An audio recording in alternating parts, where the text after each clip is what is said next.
Nosso palestrante da noite chama-se Namur Borges Morales. Ele é supervisor da Justiça Federal de Brusque, Santa Catarina. Ele é casado com a Jaqueline há 22 anos e tem duas filhas, a Nathalie com 20 anos e a Emanuele com 18. Mais a respeito dele mesmo, ele vai falar agora. Vamos recebê-lo, então, carinhosamente, com um forte aplauso.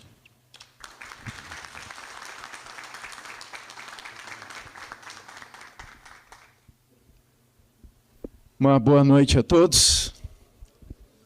É uma alegria muito grande para mim hoje estar aqui com vocês. Eu digo que é um privilégio duplo.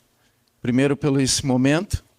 E segundo, porque é a primeira vez que, através da DONEP, eu posso falar um pouco daquilo que aconteceu na trajetória da minha vida, aqui mesmo na minha cidade natal.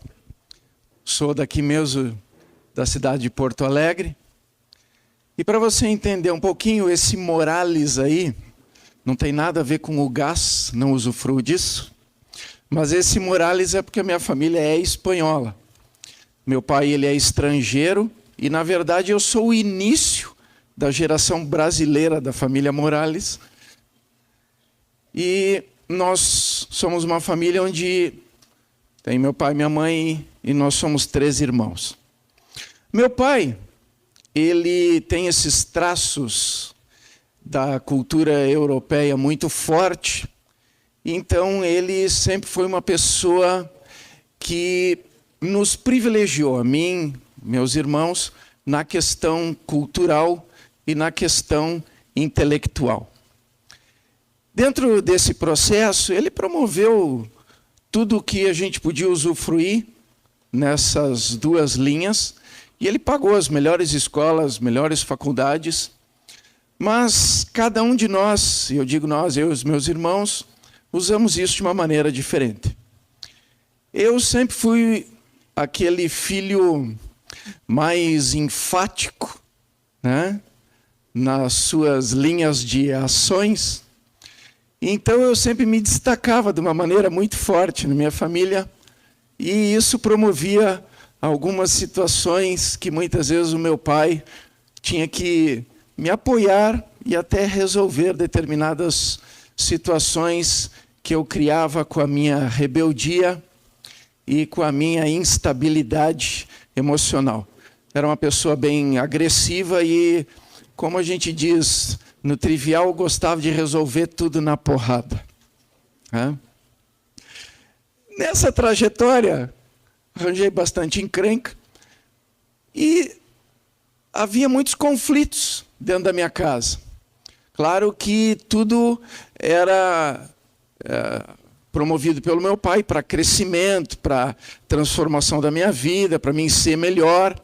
Mas uma coisa que ele conseguiu imprimir com qualidade foi a estrutura de caráter. Se tem uma coisa que ele estruturou muito bem em seus filhos, é o caráter. E o meu pai sempre foi uma pessoa extremamente honesta, reta, e sempre cumpriu com todos os seus deveres como cidadão. E ele passou isso para nós. Mas dentro dessa trajetória toda, a maior ambição do meu coração era escrever a minha história sozinho e do meu jeito. Então, usando todas as possibilidades que ele me promoveu na área intelectual, eu consegui então me formar oficial do Exército.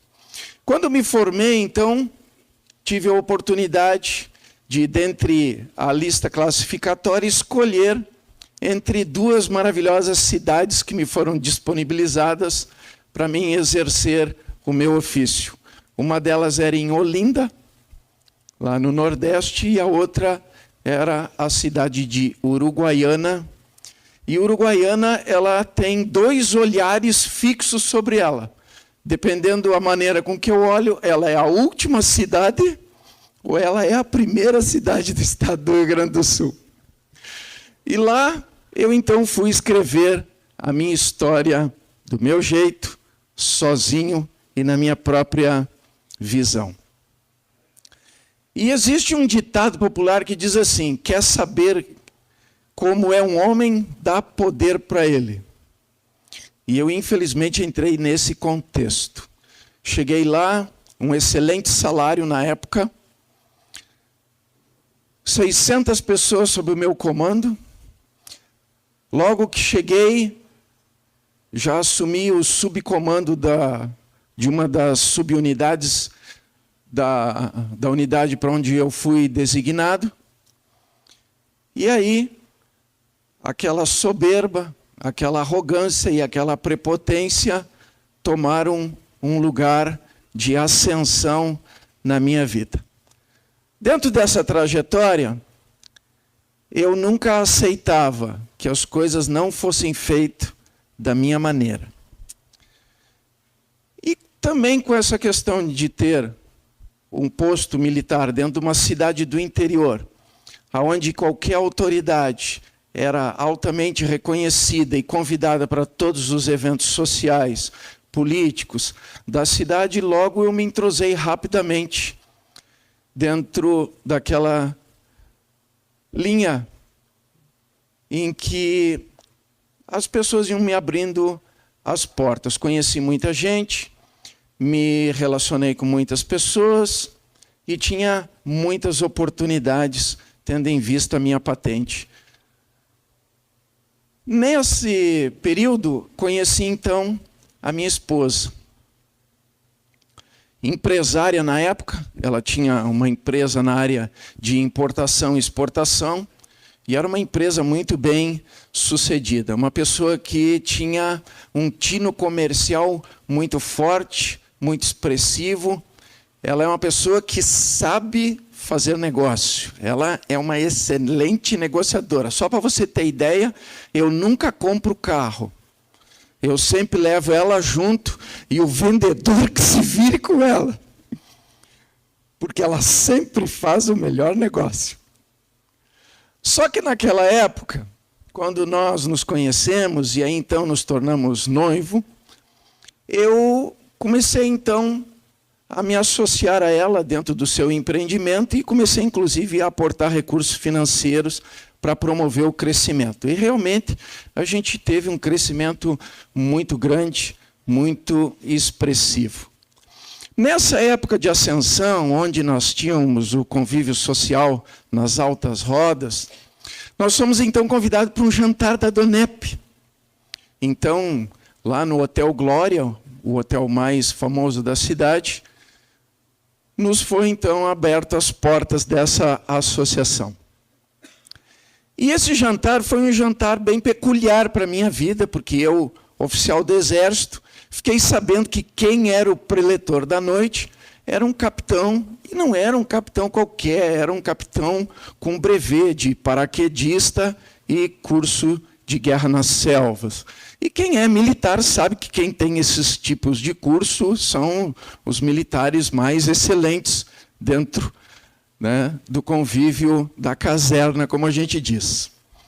E eu até fiquei meio receoso em negar a participação, tendo em vista que depois podia até ter algumas represárias, inclusive que eu sabia que na lista de convidados estava o general, né, que lá em Uruguaiana tem a 3ª DE, a 3ª Divisão de Exército, e inclusive o general, meu superior máximo, também ia estar presente.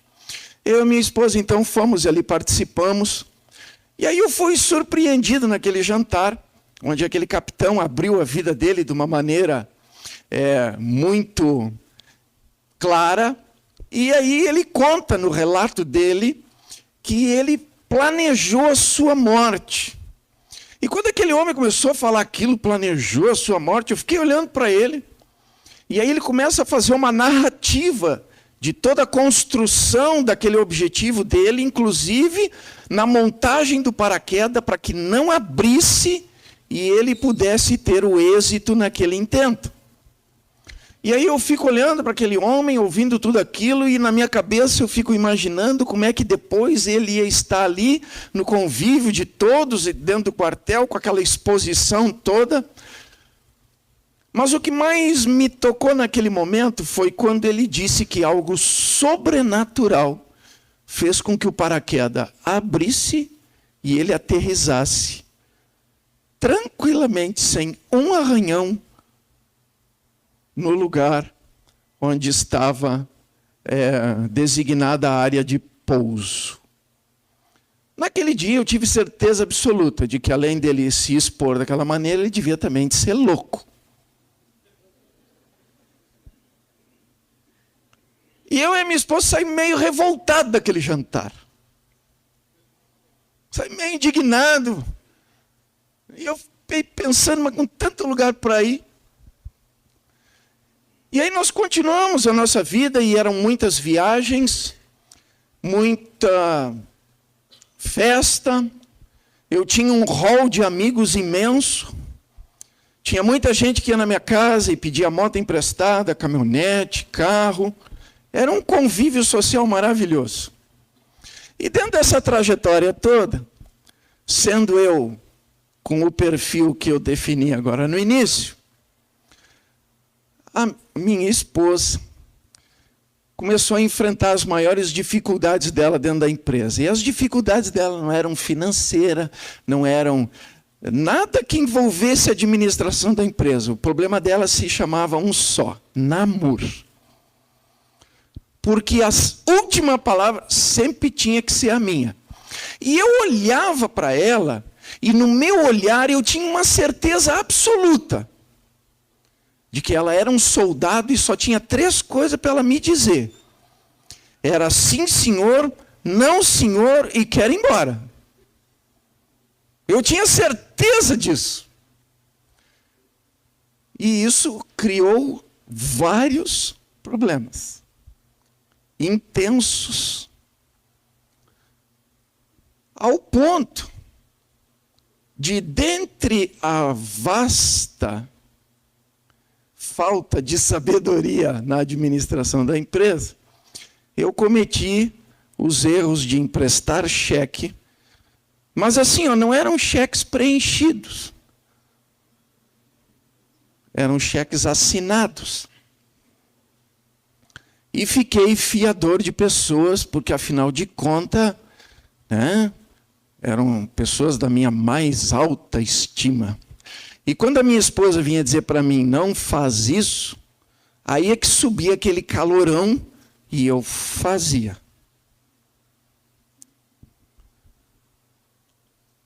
Para resumir esse contexto, a situação foi a seguinte: a decadência foi enorme, nós perdemos tudo, e nesse perder tudo, às vezes as pessoas pensam, a pessoa usa como uma linguagem qualquer perder tudo. O dia que nós saímos de casa, nós saímos com pessoas botando lençóis no chão e jogando todas as coisas ali, pegando aquilo pela ponta e jogando em cima de caminhões. Assim nós saímos de casa. Caminhonete, o carro e a moto foram as primeiras coisas que foram embora. Fomos então morar de favor numa pecinha que tinha 3,5 por 2,5. Não precisava mais do que essa medida, porque só sobrou o colchão de casal que nós colocamos no chão, uma poltroninha de 2 lugares, onde então a Nathalie, recém-nascida, nessa época, dormia, um guarda-roupinha de uma porta, e a situação se agravou extremamente. Além de todos os problemas de perda de patrimônio, bens, casa, carro, caminhonete, moto, dignidade, honra, além de perder tudo isso, nós ainda ficamos com dívidas impagáveis. Na época, como nós trabalhávamos com comércio exterior, nós tínhamos todas as movimentações em vários bancos e elas eram todas em dólares. Eu sempre digo que tinha gente que ia gostar de ganhar aquele valor na loteria, porque era um prêmio de loteria. E esse não era o valor da dívida, era o valor que ficou faltando da dívida. Era algo impagável e algo que não tinha solução. Nessa época, então, nós enfrentamos várias coisas. Oficial de justiça me seguindo na rua, ameaças, agiotas ameaçando, então, na época, minha filha, e várias outras situações extremamente complicadas.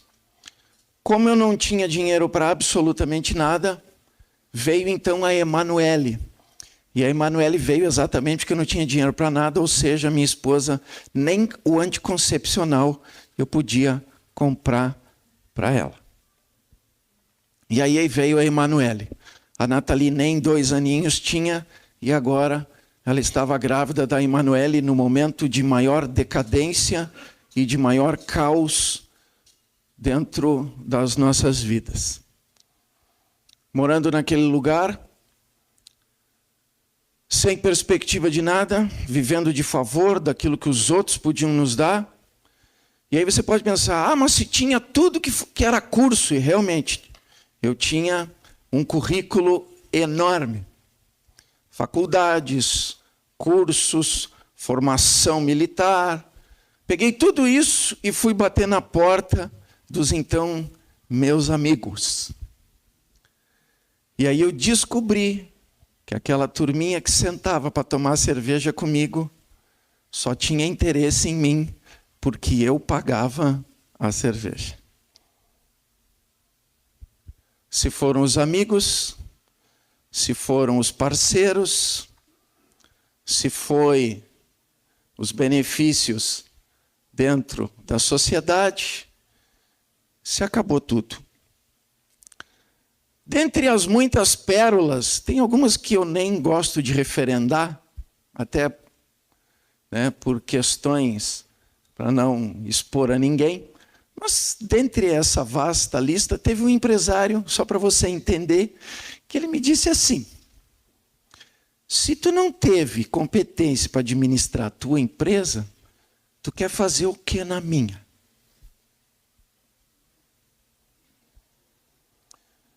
Eu olhei para ele e eu tive que concordar. E aí eu fui baixando o nível da minha procura de emprego. Fui onde tinha uma possibilidade, lá estava eu. Dentre esta lista, teve um dia que eu peguei um anúncio de jornal que dizia-se: precisa-se de motorista. Motorista de ônibus urbano.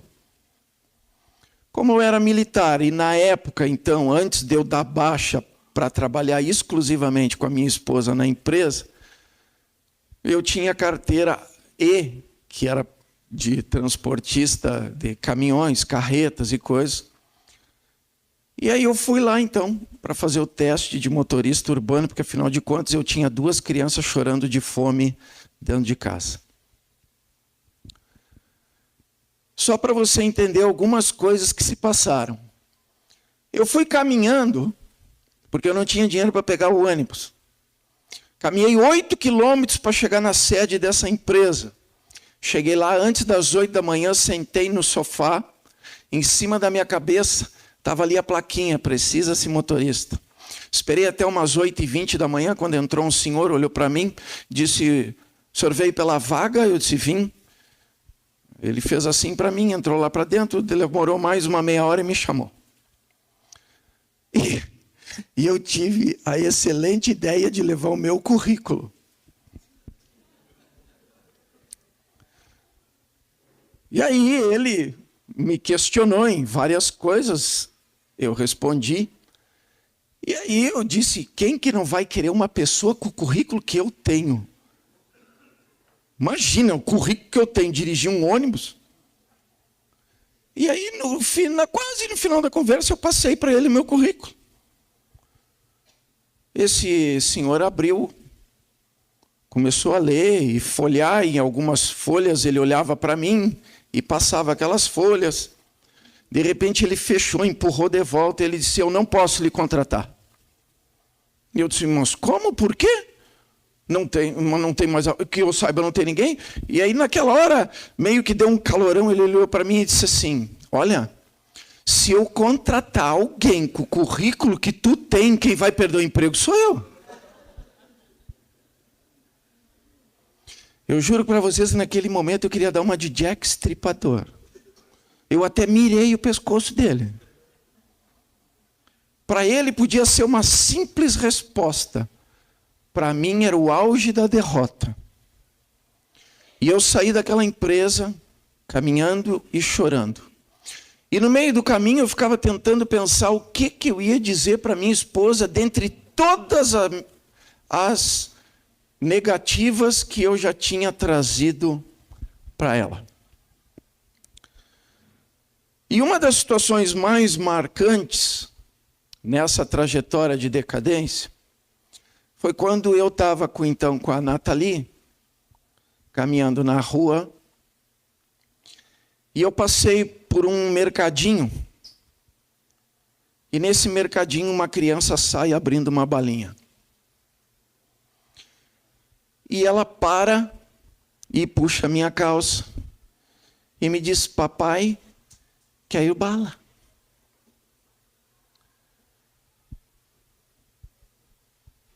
Parece ser uma coisa tão simples. Mas um pai responder para uma filha que ele não tem como dar uma bala, eu digo para vocês que emocionalmente e sentimentalmente não é nada fácil. Ainda mais quando ela começa a gritar, chorar, e um monte de pessoas param na rua.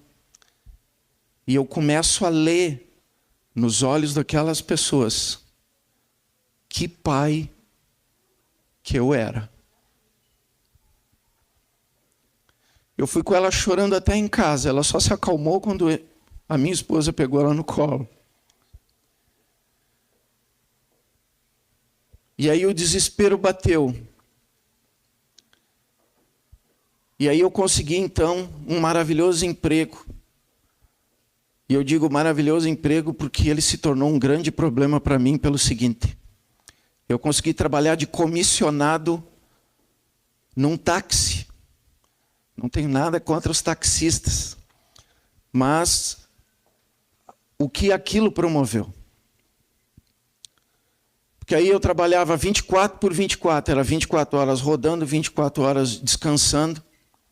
E eu ganhava comissão, era 30% de todas as corridas que eu fazia. Só que aí eu descobri que os horários de maior rotatividade, inclusive de aporte financeiro, era na madrugada e em determinados locais. E eu fui trabalhar ali. E aí aquilo que já era um caos dentro da minha casa se tornou um problema maior ainda. Por causa do tipo de mulheres que eu transportava no carro. E eu sempre digo, a gente pode enganar por muito tempo, mas não por todo o tempo. E aí quando eu e minha esposa tivemos um confronto muito grande.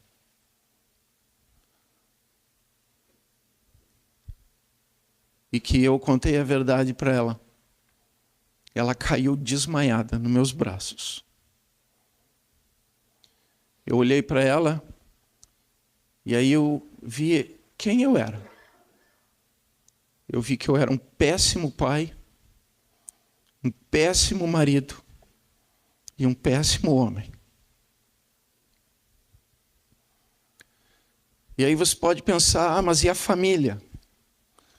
O meu pai foi a pessoa mais especial, porque ele me deu todo o apoio que ele podia me dar dentro dos limites. Ele pagou todos os meus advogados. E eu vou dizer uma coisa para vocês, eu tinha todos os tipos de processo. desde criminais, civis e execuções. Todos. Bancos, financeiras, agiotas. Era uma coleção de problemas. Não faltasse isso, eu ainda destruí toda e qualquer esperança que havia no coração da minha esposa. Saí de casa, subi em cima de uma carreta. E eu literalmente fui fugir. Porque é indescritível a dor de um homem ouvindo durante a noite 2 crianças chorando de fome e saber que não tem absolutamente nada para fazer que mude aquela situação. E aí eu subi naquela carreta e me fui. Eu passei 40 dias viajando e não tinha perspectiva nenhuma de voltar para casa.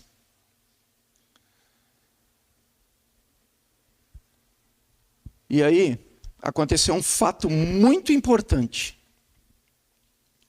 A Nathalie, nessa época, tinha um pouquinho mais de 2 anos, entre 2 e 3 anos.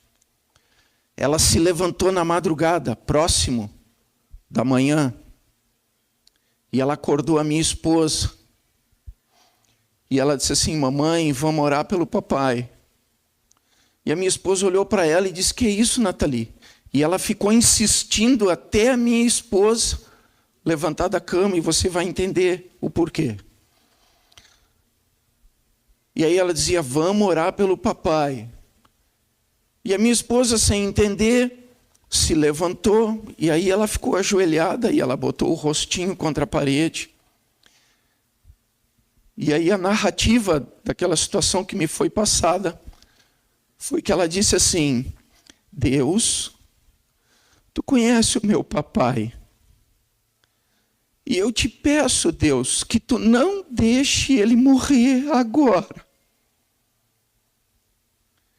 Enquanto a minha filha estava fazendo isso, eu estava batendo com a minha carreta em 6 veículos. Eu me acidentei, aonde eu vinha com a minha carreta e uma colheitadeira subiu em cima da pista, na frente do caminhão. Eu puxei o manete, a carreta começou a fechar o L. Eu tive que soltar o manete. Quando eu alinhei a carreta de volta, eu bati de frente numa outra carreta. Quando eu bati de frente, eu bati num ônibus, mais 2 veículos e mais outros 2 carretas que não chegaram a se envolver no acidente, mas participaram do acidente. A minha carreta parou dentro de um barranco, e ela só parou porque ela entrou no barranco. Eu fui então levado para um posto da Polícia Rodoviária Federal, e ali eu fiquei detido porque eu dizia para eles que tinha uma colheitadeira em cima da pista, e eles tinham a nítida certeza de que ou eu estava drogado, ou eu estava dormindo, ou tinha alguma coisa errada comigo, porque eles não acharam colheitadeira nenhuma, e nenhum dos outros veículos viu a colheitadeira. E aí eu ficava insistindo naquilo, e até que encontraram o então responsável pela colheitadeira, porque ele, quando subiu com ela em cima da pista e fez com que acontecesse aquilo, ele fugiu pelo campo. Mas aí, como eu afirmava veementemente que tinha uma colheitadeira, eles foram então procurar na região e acharam, e o rapaz confessou que ele tinha feito isso. E aí eu fui liberado, só que eu não podia sair dali porque a carreta estava toda demolida, e eu tinha que esperar então eles mandarem um outro cavalinho para então fazer ali o transbordo e seguir com a carga. Nesse meio tempo eu estava então dormindo na boleia, e estava tudo amassado, e eu enxergava as estrelas. E quando eu deitei na madrugada, uma voz gritou meu nome: Namur. E eu levantei rapidamente, achei que era um dos policiais, e fui olhar no na lateral do caminhão, eu olhei na outra e não tinha ninguém. E aí eu desci do caminhão e fui olhar e o policial rodoviário estava lá dentro da cabine, a quase 100 metros de onde eu estava. Eu voltei então, deitei de novo e tentei dormir. Enquanto eu tentava dormir, veio aquela voz de novo. Namor. Mas era uma voz suave que entrava e ardia o meu coração. E aí eu levantei rapidamente, dei a volta na carreta, olhei tudo, não tinha ninguém. E aquilo começou a me dar um quebrantamento, uma necessidade de choro. E eu voltei, deitei de novo, e aí aquela voz suave veio de novo. E aí ela disse assim, aquela voz: Namor, se tu tivesse morrido, para onde que tu ia agora? A gente pode ter várias visões a respeito de religião, de certo, de errado. Mas, dentro de todos os meus conceitos, e até mesmo do meu ateísmo, eu sabia qual era a resposta. Uma pessoa prostituta, adúltero, drogado, viciado, alcoólatra. Eu sabia. Eu sabia a resposta. E aí eu voltei para casa. Mas eu voltei com a intenção de chegar lá, pegar minhas coisas e só ver o que estava acontecendo e ir embora. Porque na minha cabeça, a minha esposa tinha direito de fazer tudo que ela queria comigo. Só que quando eu cheguei lá,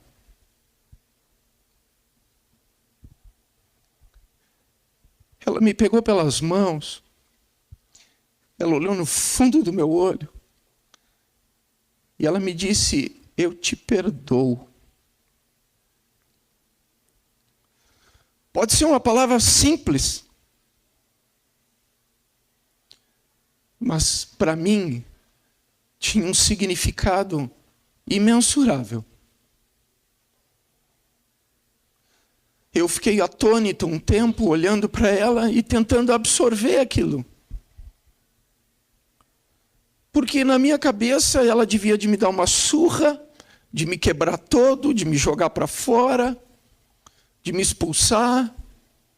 Ela teria todo esse direito.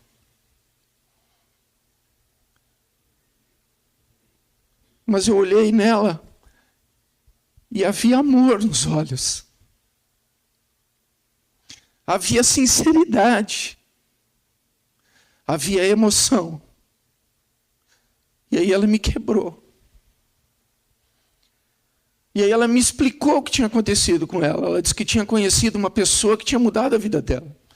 Que ela tinha conhecido uma pessoa que tinha dado uma esperança nova para ela.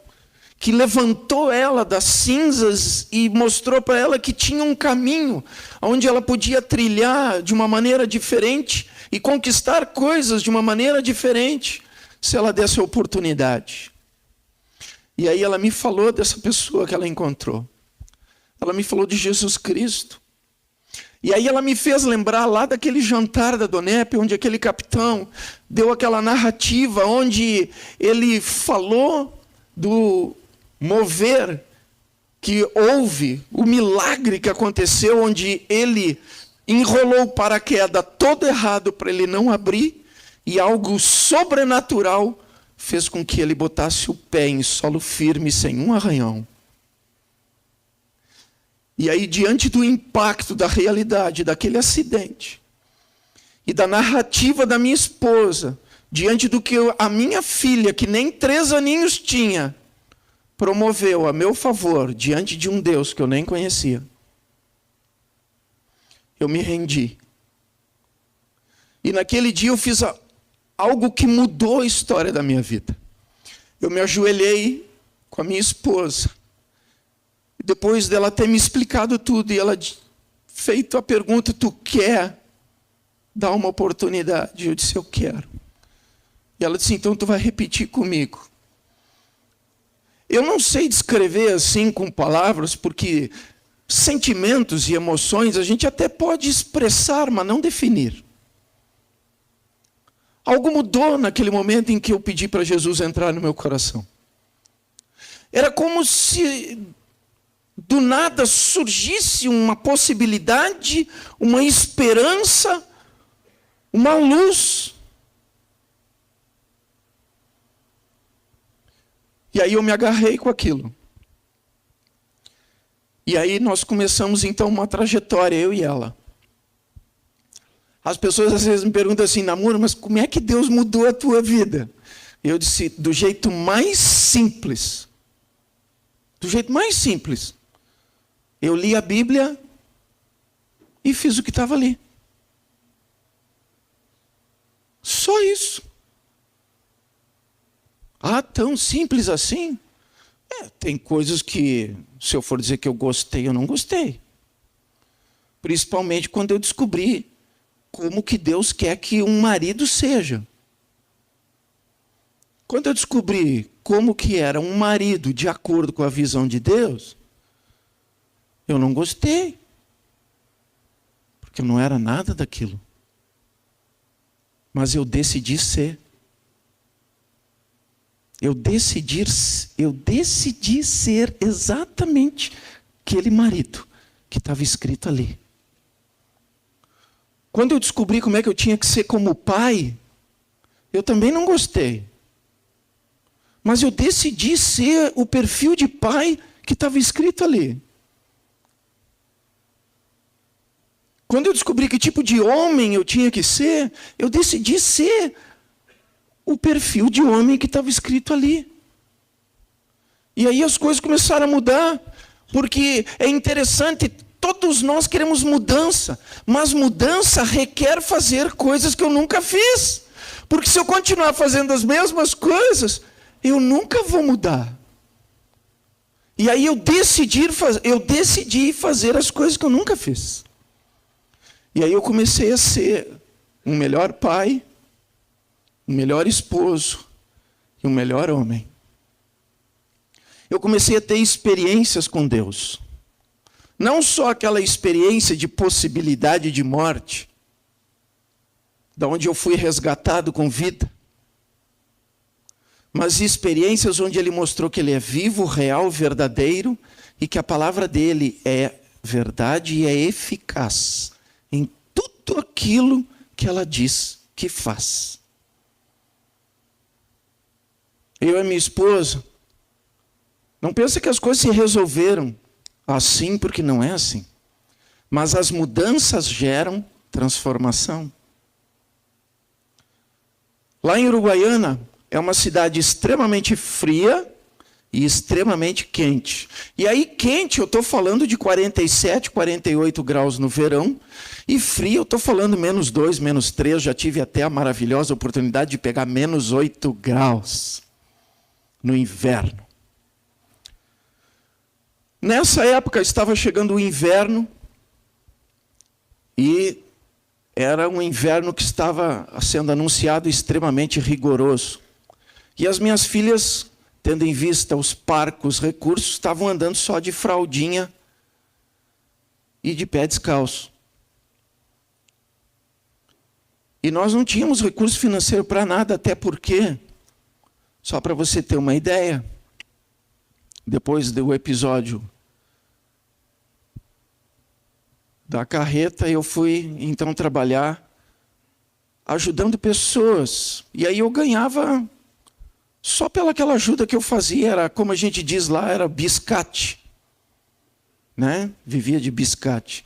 Mas aí eu conseguia comprar fralda, eu conseguia trazer um pacotinho de feijão, eu conseguia trazer um pacotinho de arroz, um litrinho de leite, eu conseguia. Só que comprar roupa e calçada era outra coisa. E aí nós aprendemos a orar. Coisa que a minha filha de menos de 3 anos aprendeu primeiro do que nós. E nós começamos então a dizer para Deus, Senhor, aqui está escrito assim, assim, assim. Teve um dia, já então iniciado o inverno, A gente conseguiu algumas roupinhas assim para quebrar o galho. Mas tocaram a campainha da porta. E eu era assim, cada vez que tocava a campainha, me dava um tremor do alto da cabeça até a planta dos pés. Pelo seguinte, sempre era cobrador. Ou era oficial de justiça. Ou era alguém dizendo que ia me matar. Sempre. Então, cada vez que alguém tocava, eu tremia por dentro. E aí eu ia abrindo a porta, assim, meio de ladinho. Só que aí eu olhei, tinha um homem de amarelo com azul. Eu disse, meu, é o carteiro. Eu disse, lá vem outra intimação. Abri a porta, olhei para ele, senhor, que é o seu namoro. Eu disse, sou eu. Tem uma encomenda aqui para o senhor. Aí eu olhei, tinha uma caixa enorme nos pés dele. Eu disse, para mim? Tem essa encomenda, o senhor assina aqui. Aí eu assinei rapidinho, botei a caixa para dentro, vá que ele mude de ideia, né? E aí abri rapidamente a caixa. Tinha todo enxoval de inverno. Para mim, para minha esposa e para minhas 2 filhas. E não era roupa usada, porque nós tiramos etiqueta por etiqueta de cada peça. Deus começou a mover as coisas. Tem um versículo que diz, e o meu Deus, conforme a sua riqueza em glória por Cristo Jesus, há de suprir cada uma das vossas necessidades. Esse era o versículo que eu lembrava a Deus. Porque o que eu mais tinha era necessidade. E aí começaram a acontecer coisas. E a gente começou a ver Deus trabalhando. E a primeira coisa que Ele restaurou fui eu mesmo. Porque o ser humano, ele tem problema com perdão. Mas tem problema maior ainda em perdoar-se a si mesmo. Nessa trajetória, eu comecei a então ver Deus com todo carinho movimentando as coisas. Nesse movimentar, em que nós estávamos então tendo algumas coisas diferentes na nossa vida, veio então uma intimação da seguinte forma: 24 horas para pagar a dívida ou prisão. E aí você pode pensar, como todo brasileiro pensa, mas por dívida ninguém vai preso. É verdade, mas quem é da área jurídica sabe que até uns 10 anos atrás, tinha 2 coisas que botavam um homem na prisão. Hoje só tem uma. Pensão alimentícia e infiel depositário. E era exatamente o que eu era, infiel depositário, porque alguns bens que eu afiancei para determinadas pessoas sumiram. Eu me tornei o principal responsável e era o mesmo banco, a mesma instituição financeira aonde nós tínhamos toda a movimentação da empresa e lá estava o prêmio da loteria. Eles usaram de uma manobra jurídica para colocar tudo num rolo só, fazer um bolinho só e me colocarem na parede. E a decisão que eu peguei do juiz, mediante o mandato, foi esse: pagar a dívida em 24 horas ou ir preso. Óbvio que não tinha como pagar. Era impagável. Óbvio que bateu desespero. Óbvio que houve choro, lágrimas. Eu diria até que pavor e terror no meu coração. Porque diante de tudo aquilo que já tinha acontecido, tudo aquilo que já tinha se desenrolado, todas as situações que tinham se manifestado, agora mais essa. Só que aí, eu e minha esposa fomos fazer algo que a gente nunca fez. Nós fomos então chorar e pedir socorro para Deus. a madrugada inteira. A madrugada inteira. E a gente só dormiu do cansaço. E a gente dormiu enquanto pedia socorro para Deus. Só que quando a gente despertou no outro dia, é aquilo que eu digo, não dá para expressar com palavras, mas tinha algo no meu coração que estava me dando paz. E aí você pode pensar, como é que alguém que vai ser preso em menos de 3 horas vai ter paz? Mas Jesus diz, eu vos dou a minha paz, não como o mundo a dá, mas uma paz que excede todo entendimento. E quando a gente tem Deus com a gente, é diferente, porque tem um outro versículo que diz, entrega o teu caminho ao Senhor, confia nele, e ele então tudo fará. E eu só tinha uma pessoa para me agarrar, era Deus. Só tinha uma pessoa para confiar, Deus. Só tinha uma pessoa para mim crer que podia mudar alguma coisa na minha vida, Deus. Quando faltava alguns minutos para fechar o banco, eu disse para minha esposa, eu vou lá no banco. Ela disse, o que tu vai fazer? O que eu vou fazer lá? Eu não sei, mas tem uma coisa dizendo dentro de mim que é para mim ir lá. Ela disse, mas como assim? Eu disse, olha, eu não sei, nem que eu vá lá me ajoelhar nos pés do gerente e chorar, mas eu vou lá. Eu não sei, mas algo está me dizendo que é para mim ir lá. E aí eu fui, cheguei no banco, faltava 5 minutos quase para fechar a porta, porque eu fui caminhando. Entrei lá, sentei na frente do gerente. Ele olhou para mim e perguntou o que eu estava fazendo ali. Eu disse, olha, eu vim aqui para ver o que a gente pode fazer. Aí ele disse, tá, qual é o número da tua conta?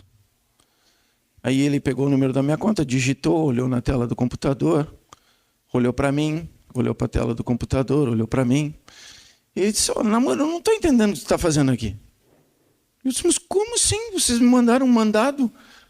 Eu vou ser preso daqui a algumas horas se eu não pagar a dívida. E ele olhou para mim e disse assim, olha, namoro, a tua dívida está paga? Eu disse, não está paga porque eu não paguei. Aí ele disse, não, está paga. Só que aí ficou uma questão ali muito forte, porque eu afirmava para ele que eu não tinha pago. E não tinha ninguém na cidade. E nem o maior agiota da cidade tinha nem 10% daquele valor. E outra, o maior agiota da cidade, o maior prazer dele era me pegar pelo pescoço e terminar o que ele queria terminar. Aí ele ficou preocupado e achou que era erro do sistema. Ele saiu dali e foi falar com o caixa.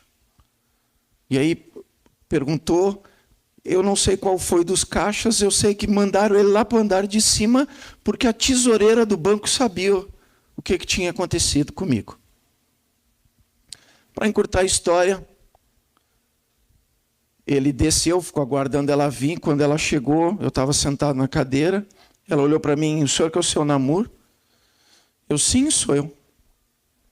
Aí eu queria lhe conhecer. Eu olhei para ela, eu disse, ai meu Deus, será que eu estou devendo para ela? Eu disse, me conhecer? É assim, porque o senhor me deu um trabalho enorme para mim e para a minha equipe hoje. Eu disse, eu lhe dei um trabalho? Ela, sim. E aí ela deu a narrativa toda. Ela disse que chegou um homem na sala dela. Esse homem tinha um grande pacote na mão, tinha um cabelo grisalho, barba branca. E a descrição dela foi assim: ele tinha um semblante que parecia que entrava dentro de mim. Era um semblante tão intenso que parecia que ele sabia tudo da minha vida. Aquele homem me marcou. Um homem que eu nunca vi aqui na cidade. Ele deixou o pacote em cima da mesa e me entregou um papel. Quando eu peguei o papel, estava o seu nome, o número do seu CPF, o número da sua conta, e ele disse assim: isso aqui é para pagar a conta do namoro. E quando eu peguei o pacote e olhei, ele não estava mais ali. E nós ficamos muito tempo contando, porque a maioria das notas eram notas de pequeno valor. E aí você pode pensar, esse cara aí é mais louco do que aquele capitão do jantar.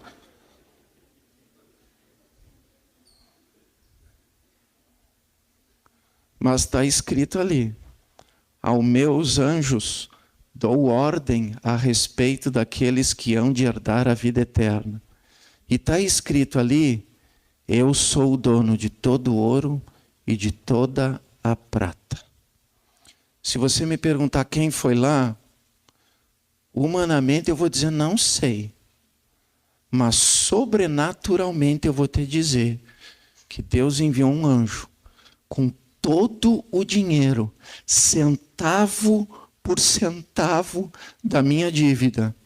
E tem um outro versículo que diz assim, que Jesus veio para libertar os cativos.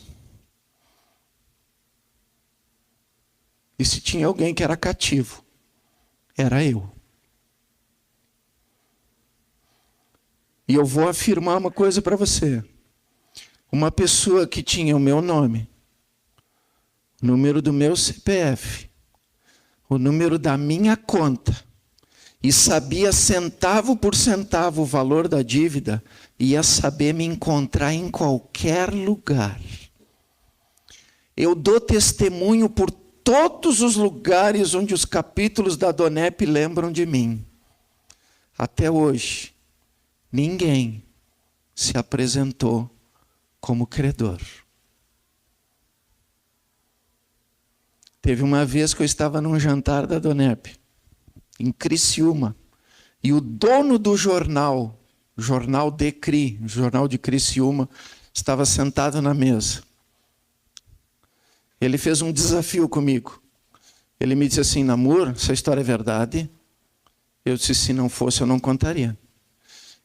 Ele disse, tu escreve essa história no jornal? Eu disse, escrevo. Então eu vou publicar. Aí eu disse para ele, só que tem o seguinte, eu faço o texto e tu edita exatamente o meu texto. Senão não te dou a história.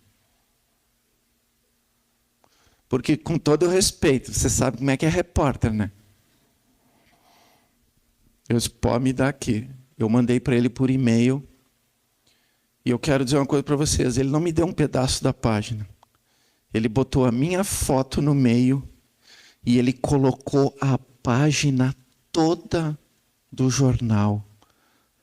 Exatamente como eu narrei. Até em canal de TV já dei essa entrevista. Sabe por quê? Porque esta é a minha verdade com Deus. E eu afirmo, e posso afirmar em testemunho vivo, porque eu estou aqui, de que Ele mudou a história da minha vida. Eu conheci um Jesus que salva, um Jesus que cura, um Jesus que liberta, um Jesus que muda histórias de vida e um Jesus que faz milagres. O meu casamento é um milagre. As minhas filhas hoje, as duas estão na faculdade de Direito. A minha esposa faz faculdade de Psicologia.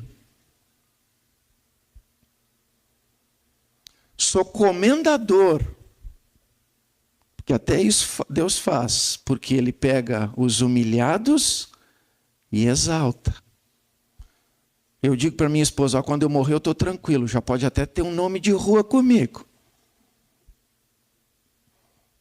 Comendador. E aí você pode pensar, mas até onde Deus foi com isso? Deus fez loucuras. Todo mundo aqui pode não conhecer pessoalmente um agiota, mas todo mundo conhece perfil de agiota. Vou contar só um dos casos que foi o mais facinho, vamos dizer assim, mais facinho de resolver, porque Deus foi na frente. A maior dívida era com esse. Eu e minha esposa oramos, falamos com Deus, colocamos a situação para Ele. E aí Deus foi movendo as coisas. Ah, mas então tu já tinha dinheiro? Vou explicar para você como é que eu já tinha dinheiro. Chego um dia em casa cansado e a minha esposa está me esperando com um jornal de alguns dias, onde dizia assim, concurso da Justiça Federal. E as inscrições se encerravam naquela mesma semana. Se encerravam na sexta-feira. Eu olhei, ela toda feliz, com os olhinhos brilhando, me mostrando aquilo ali.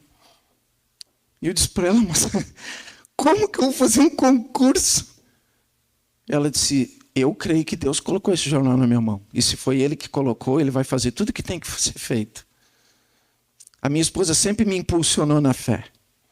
E eu disse, então vamos fazer um propósito. Se realmente isso é de Deus, Ele vai ter que colocar para mim o valor da inscrição, vai ter que me dar todas as apostilas, vai ter que pagar todas essas viagens aí, porque o concurso, eu morava em Uruguaiana e o concurso era em outro lugar. E se Deus fizer tudo isso, nós oramos. Sexta-feira estou saindo de casa, caminhando na rua, e vem um rapaz na minha direção. E ele veio vindo na minha direção e ele me olhava fixamente. E aí já começou aquele tremor. E eu disse, é para mim. E aí ele chegou bem perto de mim. E eu disse, e agora? Quem me poderá defender? Ele ficou um tempo sem falar nada. Namor? Eu sim, namor. Deus me disse para mim entregar isso aqui para ti. E eu disse, mas quem é tu? Ele disse, olha, eu vinha, Deus falou comigo, disse que era para mim entrar nessa rua, dobrar aqui, que eu ia encontrar uma pessoa que estava assim, assim, assim, com essa roupa que tu tá. E que o teu nome era Namor. Ele me abraçou, ele falou palavras no meu ouvido, e ele foi embora. Fiquei olhando para ele e segurando aquele envelope. Quando eu abri o envelope, estava o dinheiro exato da inscrição do concurso. Aí eu fui correndo para minha casa e fui lá, contei tudo para minha esposa. Ela disse, mas tu correu para o lado errado, vai lá no banco. Eu fiz a inscrição. Deus proveu todas as passagens, todas as estadias, tudo o que eu precisei. 3.856 candidatos para 4 vagas. Eu fui exatamente o 4º lugar. E o concurso que eu fiz era para outra cidade.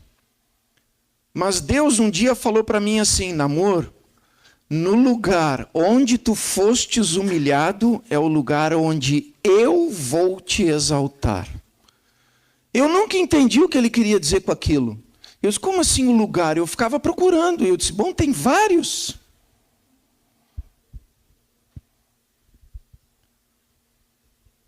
Dia 23 de dezembro de 1997, eu ganhei o meu Natal antecipado. Chegou um telegrama lá naquele lugarzinho onde nós morávamos. Só que aí Deus me revelou o que ele queria dizer com isso. Quando eu olhei, estava escrito que era para mim me apresentar na sede da Justiça Federal da cidade de Uruguaiana. No lugar onde tu fostes humilhado, é o lugar onde eu vou te exaltar. Quando Deus me colocou lá e eu comecei a ter dinheiro, eu fui honrar todos os meus compromissos, porque se teve uma coisa que meu pai me ensinou, era fazer exatamente isso. Quando eu fui procurar esse agiota, para loucura minha, ele sentou comigo, eu contei para ele o meu testemunho. Esse homem chorou diante de mim. Eu perguntei se ele queria aceitar Jesus. Ele me olhou naquele momento. parou para pensar um pouco, ele me disse que ainda não estava preparado para aquilo tudo. Mas aí ele me disse assim: Namur, vamos fazer o seguinte, tu esquece todo o juro, paga só o principal e eu vou te parcelar em 60 vezes. Podia contar aqui muitos outros milagres. Mas eu digo que o milagre maior, entre todos os títulos que os homens podem ter me dado, o mais precioso é eu poder dizer que eu sou filho de Deus.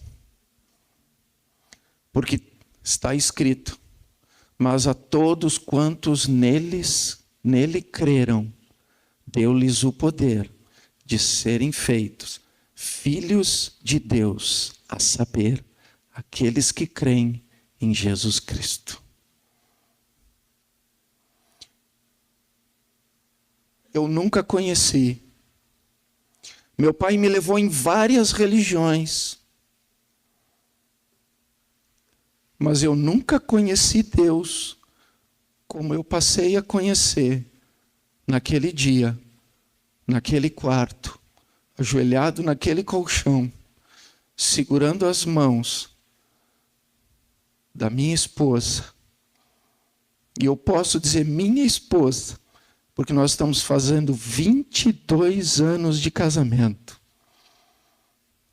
E Deus até aqui tem nos sustentado, tem nos honrado. E nós temos vivido com excelência. Não devemos mais nada para ninguém. Porque em 2009, eu queimei a última promissória que faltava. Eu e a minha esposa, chorando, agradecendo a Deus, porque era a última. Nós pegamos ela, queimamos e ficamos olhando subir a fumaça e dizendo: Senhor, muito obrigado, porque tu me transformou como homem, como pai, como marido. A minha vida foi completamente mudada por uma decisão e uma oração. Eu não sei como é que está o teu casamento, não sei como é que está a tua vida financeira, não sei como é que está o teu interior, não sei como é que está a tua expectativa de vida, mas eu posso te dizer, esse Jesus que entrou no meu coração pode mudar a tua história. Ele pode fazer como fez comigo, te entregar uma página em branco, limpinha, colocar a caneta na tua mão e dizer: Namur, começa a escrever de novo. Um dia eu escrevi essa história com a minha própria mão. Mas quando eu escrevi com a mão de Deus, tudo mudou. E eu estou aqui nessa noite como um testemunho dessa verdade. Eu não sei qual é a tua expectativa que está aqui hoje. A minha, naquele meu primeiro jantar da Donep, era bem complicada. Deus hoje está dizendo: estou na tua porta batendo. Se tu abrir, vou entrar. E vou fazer coisas que o teu olho nunca viu, que o teu ouvido nunca ouviu, que jamais desceu ao teu coração, porque eu sou Deus no céu e sou Deus na terra. Se você quer dar essa oportunidade para Deus imprimir na tua vida um testemunho de mudança, talvez do teu casamento, um testemunho de mudança, talvez da tua vida emocional, tua vida sentimental, talvez da tua vida financeira, Talvez por causa de uma doença ou de uma enfermidade que você está desesperançoso.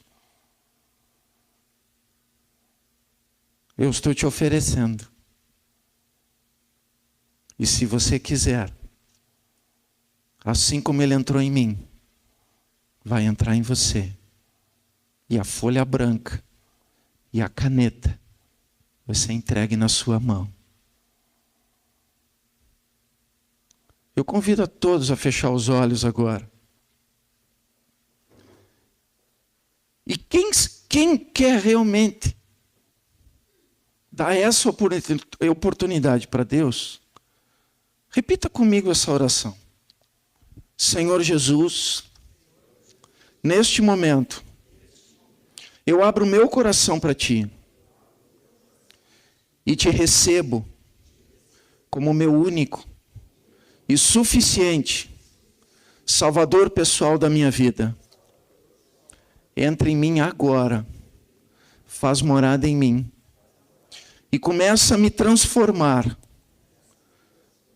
da maneira com que Tu sabes que vai prover todas as mudanças que eu preciso na minha vida para ter um novo momento, uma nova oportunidade, uma nova história a ser escrita. Agora, não sozinho, mas contigo. Amém.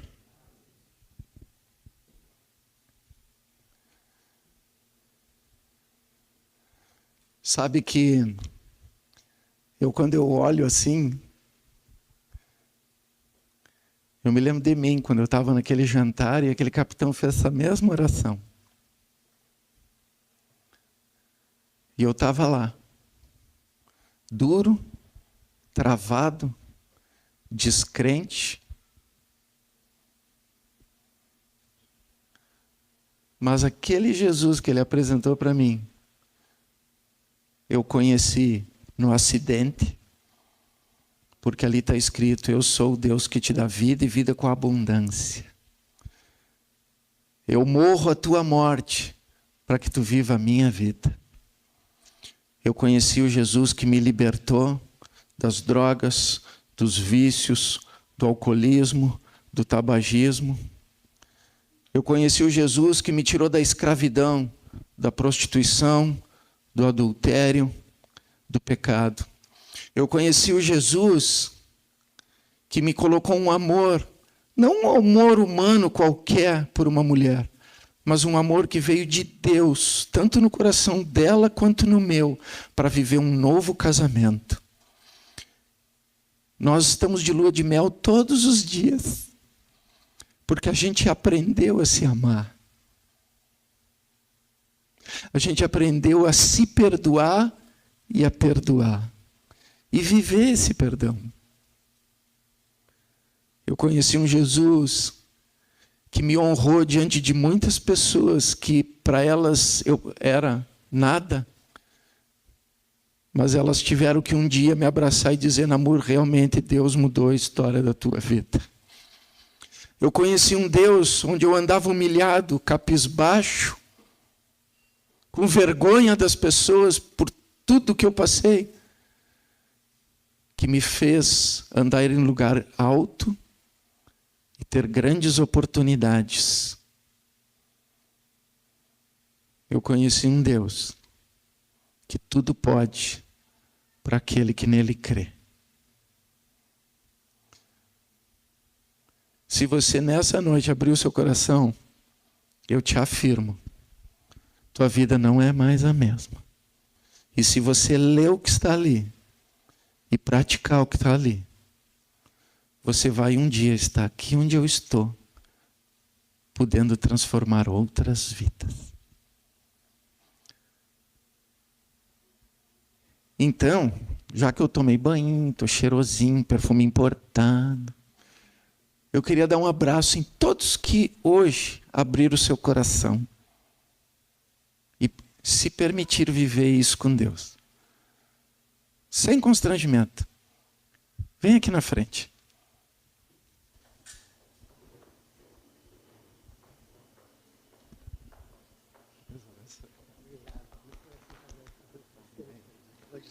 bom.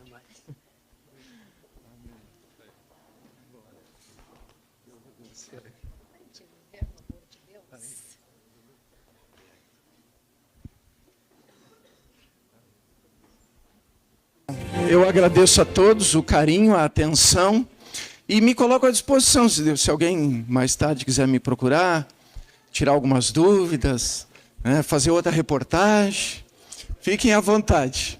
Amém? Uma boa noite.